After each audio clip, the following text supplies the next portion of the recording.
प्यारे बच्चों, आज की इस वीडियो में बात करने वाले हैं फंडामेंटल ऑफ हॉर्टिकल्चर के क्वेश्चन पेपर के बारे में बात कर रहे हैं। बीएससी एजी फर्स्ट ईयर फर्स्ट सेमेस्टर के बारे में बात कर रहा हूँ।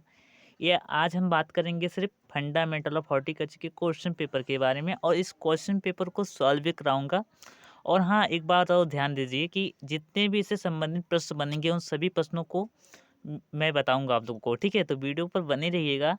तो वीडियो को बिना देरी के स्टार्ट करते हैं। देखिए, सबसे पहले 2021-22 का पेपर है और हम लोग इसका पेपर, ठीक है, हम 2023 में देंगे। ठीक है, इस प्रकार से इसमें मैक्सिमम मार्क की बात किया जाए तो 50 नंबर का आप लोगों का होता है। और जो कहीं कहीं पर जो प्राइवेट कॉलेजेस है या फिर यूनिवर्सिटियाँ है वो 70 नंबर का भी अपना कराती है। देखिए, आप लोगों का टाइम टेबल आ गया है। जैसे CHJMU Kanpur university, Lucknow university, ठीक है, Siddharth university, DDU Deendayal Upadhyay Gorakhpur university, Kanpur university, ठीक है, इस प्रकार से सभी यूनिवर्सिटी का जो बीएससी एजी फर्स्ट सेमेस्टर का जो पेपर है वो आ गया है। MP वालों का भी आ गया है, साथ ही राजस्थान वालों का भी आ गया है। तो प्यारे बच्चों, तो वीडियो को आप लोग शुरू से एंड तक देखिएगा और सबसे ज़्यादा से ज़्यादा शेयर करने की कोशिश करें, क्योंकि बीएससी एजी फर्स्ट सेमेस्टर फर्स्ट ईयर का मैं क्लासेस इसी चैनल पर कराते रहता हूँ। ठीक है, और इससे संबंधित जितने भी प्रश्न बनते हैं उस सभी प्रश्नों के बारे में भी बताता हूँ। तो वीडियो को स्टार्ट करते हैं। सबसे पहले प्रश्न हमारा आया था कि निम्नलिखित में से किन्हीं 5 भागों में, ठीक है, 5 भागों के उत्तर संक्षेप में दीजिए। इनमें से केवल है 5-6 प्रश्न पूछे गए हैं जिनमें से आपको संक्षेप में केवल 5 भागों के उत्तर देना है। इनमें से F तक दिया गया, यानी कि 8 प्रश्न दिए हुए हैं, इनमें से आपको 5 तक करना है। जैसे पहला पूछा गया था राइजोम प्रकंद क्या है, तो प्रकंद क्या होता है इसके बारे में आप लोगों को बताना था। और दूसरा पूछा गया था रोपड़ फसलें, प्लांटेशन क्रॉप्स, ऐसी फसलें, ठीक है, ऐसी फसलें जिन्हें किसी स्थान से हटाकर या फिर या फिर उठाकर या फिर निकाल कर दूसरे स्थान पर हम बैठा देते हैं तो उसे हम प्लांटेशन फसलें कहते हैं। जैसे कि हम किसी खेत में से निकाल कर हम बाजार के नज़दीक, ठीक है, उसे हम रोपाई कर दें तो उसे हम क्या बोलेंगे, प्लांटेशन क्रॉप्स बोलेंगे। नेक्स्ट आपका आता है शीतोष्ण फल से आप क्या समझते हैं। देखिए, मैंने क्लासिफिकेशन अपलोड करवाया था, यानी कि फलों का वर्गीकरण कराया था। तो उसमें से जो जलवायु के आधार पर जो फलों का वर्गीकरण था, तो उसमें से हमारा पहला था शीतोष्ण फल, और दूसरा हमारा क्या था, उपोष्ण फल, तीसरा हमारा था क्या, समशीतोष्ण फल। तो देखिए, सबसे पहले आप लोग ध्यान दीजिएगा कि शीतोष्ण फल को हम टेम्परेट बोलते हैं। अब इसके अंतर्गत जैसे जम्मू कश्मीर, हिमाचल प्रदेश, इस प्रकार से राज्य आते हैं, जैसे हिमाचल प्रदेश और जम्मू कश्मीर। तो इस प्रकार से राज्य आते हैं। इसके अंतर्गत कौन कौन से फल आते हैं, जैसे हमारा नाशपाती हो गया, ठीक है, एप्पल हो गया, और हमारा बारबुडेस चेरी हो गया। तो ये हमारा शीतोष्ण फल के अंतर्गत आते हैं। तो कहने का तात्पर्य यह है कि इन फलों का, ठीक है, इन फलों में क्या होते हैं कि इसमें इनको अपने जीवन जीवन को पूरा करने के लिए 10 से 15 डिग्री टेम्परेचर की आवश्यकता होती है। 10 से 15 डिग्री टेम्परेचर की आवश्यकता होती है। यहाँ का तापमान 10 से 15 डिग्री टेम्परेचर होता है। और यहाँ की समुद्र तल से ऊंचाई की बात की जाए तो समुद्र तल से यहाँ की जो ऊंचाई होती है वो आपकी होती है 800 से 900 मीटर, ठीक है, सॉरी, 800 से 900 मीटर नहीं है, बल्कि 900 से 1600 मीटर है। तो यहाँ पर जो जो होता है समुद्र तल से ऊंचाई, यानी कि जो पहाड़ों वाले होते हैं, ठीक है, वहाँ पर जो समुद्र तल से ऊंचाई होती है वो 900 से 1600 मीटर के अंतर्गत होती है। तो वहीं पर हमारे पहाड़ों वाले क्षेत्रों में जहाँ पर जो फल उगाए जाते हैं तो उन्हीं को हम शीतोष्ण फल बोलते हैं। तो समझ गए होंगे प्यारे मित्रों। इसके बाद नेक्स्ट आपका आता है परागण। तो परागण की एक डिफिनेशन आप लोग दे दीजिएगा, किसी पुष्प के परागकणों का उसी पुष्प के, ठीक है, किसी पुष्प के परागकणों का उसी पुष्प के परागकणों तक पहुंचाना, ठीक है, तो उसी को हम बोलते हैं परागण बोलते हैं। तो इस प्रकार से समझ गए होंगे। परागण के प्रकार भी आप लोग जानते होंगे, तीन प्रकार है। पहला सेल्फ पॉलिनेशन, दूसरा क्रॉस पॉलिनेशन, और तीसरा दोनों आता है, जैसे इसमें self pollination and cross pollination दोनों के अंतर्गत आता है। ठीक है, इस प्रकार से 3 प्रकार के होते हैं। नेक्स्ट आपका पूछा गया था फर्टिगेशन। व्हाट इज फर्टिगेशन, क्या है। तो फर्टिगेशन देखिए, आप लोगों को मैंने उर्वरक देने की विधियों के बारे में बताया था। तो उर्वरक देने की कितनी विधियाँ है, 4 विधियाँ है। पहला छिड़काव विधि द्वारा, दूसरा हमारा था पर डे छिड़काव, तीसरा हमारा था फर्टिगेशन, और एक और सिंचाई की विधि थी, ठीक है, और सिंचाई सॉरी उर्वरक देने की विधि थी। तो उसमें हमारा जो फर्टिगेशन था, तो फर्टिगेशन के अंतर्गत हमने सीखा था कि सिंचाई जल के साथ जो हम उर्वरक देते हैं उसे हम फर्टिगेशन बोलते हैं। तो फर्टिगेशन क्लियर हो जाता है। नेक्स्ट आपका होता है कैलस। अब देखिए मोस्टली वेरी इंपॉर्टेंट है कैलस क्या है। तो ये एग्जाम में दोस्तों बहुत ही बार पूछा जाता है कैलस क्या है। देखिए जब आप प्लांट प्रोपगेशन जब पढ़ रहे थे तो प्लांट प्रोपगेशन में हम यह पढ़ा था कि कैलस क्या होता है।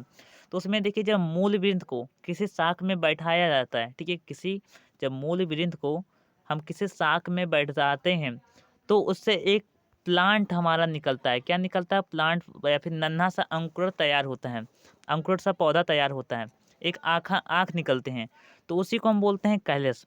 तो इसमें से एक और प्रश्न बन जाता है कि स्टाइनिंग प्रभाव क्या है। तो प्लांट प्रोपगेशन में हमने स्टाइनिंग प्रभाव के बारे में पढ़ा था। स्टाइनिंग प्रभाव क्या होता है? देखिए स्टाइनिंग प्रभाव क्या होता है कि जब मूलवृंत को शाख में बैठाया जाता है तो जो मूलवृंत के जो अच्छे और बुरे गुण होते हैं और शाख के जो बुरे और अच्छे गुण होते हैं, वो दोनों क्या करते हैं कि दोनों से जो प्लांट होते हैं, जो प्लांट प्राप्त होता है हमें, उसमें हम मौजूद हो जाते हैं, ठीक है? यानी कि उसमें दोनों के गुण आ जाते हैं। तो इस प्रकार से जो अच्छे और बुरे गुणों का जो दूसरे पर पारस्परिक जो प्रभाव डालते हैं तो उसी को हम स्टाइनिक प्रभाव बोलते हैं। ये थोड़ा-सा अटपटा है लेकिन फिर भी आप तो समझ जाइएगा। मैं इसका पीडीएफ लिंक आप लोगों को मैं टेलीग्राम चैनल पे या फिर व्हाट्सएप पे सेंड कर दूँगा। नेक्स्ट आपका आता है सेक्शन ए में। तो मोस्टली वेरी इंपॉर्टेंट है। सेक्शन ए में पूछा गया था हार्टिकल्चर को परिभाषित कीजिए। यानी कि हार्टिकल्चर उद्यान विज्ञान को आप परिभाषित कीजिए, परिभाषा दीजिए। तो प्यारे मित्रों, आप लोगों को मैंने सबसे पहले जब मैंने अपना स्टार्ट किया था, ठीक है, जो हार्टिकल्चर की जो फर्स्ट लेक्चर थी उसमें आप लोगों को वेरी इंपॉर्टेंट बताया था कि एग्जाम की दृष्टि से वेरी इंपॉर्टेंट है, आप लोगों को हार्टिकल्चर की डिफिनेशन मालूम होनी चाहिए। साथ ही साथ यदि एग्रोनॉमी है तो एग्रोनॉमी के डिफिनेशन आप लोगों को मालूम होनी चाहिए। इसके ब्रांचेस कौन कौन से इसके बारे में पता होना चाहिए और इसका स्कोप क्या है इसके बारे में आप लोगों को मालूम होना चाहिए। तो हॉर्टिकल्चर की डेफिनेशन देखिए कि किसी विज्ञान की वह शाखा जिसके अंतर्गत, ठीक है, जिसके अंतर्गत फल फूल सब्जियों आदि का अध्ययन किया जाता है तो वो हमारा हॉर्टिकल्चर कहलाता है। तो इसकी शाखाओं के बारे में बात की जाए तो हमारा पहला आ गया पोमोलॉजी। पोमोलॉजी दूसरा हमारा आ गया ओलेरीकल्चर। एक मिनट, पहला हमारा आ गया पोमोलॉजी। तो पोमोलॉजी के अंतर्गत इसे क्या बोलते हैं हम? फल विज्ञान भी बोलते हैं। तो ये हमारा कौन सा वर्ड है? ये हमारा ग्रीक वर्ड है। ग्रीक और लैटिन भाषा के बारे में बता चुका हूँ, इस बार नहीं बताऊंगा, ठीक है। फल विज्ञान हो गया। तो फल विज्ञान के अंतर्गत देखिए यह एक ग्रीक वर्ड है जिसके अंतर्गत फलों का अध्ययन केवल किया जाता है, ठीक है। केवल फलों का अध्ययन किया जाता है, फलों का वर्गीकरण किया जाता है, आदि संबंधित अध्ययन किया जाता है, ठीक है। नेक्स्ट आपका आता है ओलेरीकल्चर। ओलेरीकल्चर तो ओलेरीकल्चर क्या है मित्रों? ओलेरीकल्चर को हम सब्जी विज्ञान भी बोलते हैं, ठीक है। क्या बोलते हैं? सब्जी विज्ञान।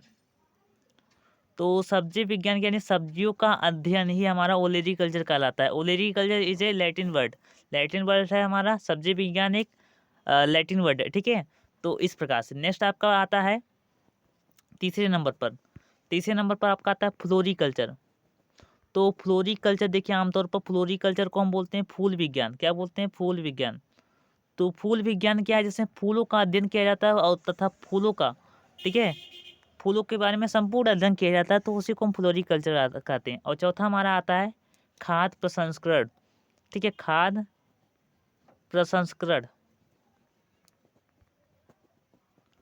इसे हम फूड कंजर्वेशन भी बोलते हैं, फूड कंजर्वेशन बोलते हैं। तो यह क्या होता है कि जैसे कि हमने देखिए ध्यान से सुनिएगा, जैसे हमारा टमाटर है तो टमाटर क्या होता है कि किसी किसी सीजन में बहुत ही अधिक मात्रा में उपलब्ध हो जाता है। तो क्या करते हैं कि हम उसको भंडारण करके उसका स्वास बना लेते हैं, उसका पाउडर बना लेते हैं और बहुत दिनों के लिए क्या करते हैं कि उसे हम रख लेते हैं, ठीक है। और उसका भंडारण जो क्षमता होती है वो बहुत दिन तक चलती है। जो स्वास होता है उसका जो मतलब जो उसका पाउडर तैयार किया जाता है उसमें वही जो टमाटर होता है, टमाटर का ही वो मतलब पाउडर होता है। तो जितना टमाटर आप मतलब डालोगे अपनी सब्जियों में डालोगे, ठीक है, उतना ही वही काम वो भी करेगा, ठीक है, उसका वही काम पाउडर भी करता है। तो खाद्य प्रसंस्करण के अंतर्गत यही हम करते हैं कि फलों को या फिर सब्जियों आदि का मतलब है भंडार करने के लिए किसी ऐसी तकनीक करना जिससे कि मतलब उसका अधिकतम भंडारण हो सके और अधिक समय तक चले। तो हम इसका फूड कंजर्वेशन इसी के अंतर्गत करते हैं, ठीक है, समझ गए होंगे। नेक्स्ट आपका आता है कर्तन की विधियों का वर्णन कीजिए।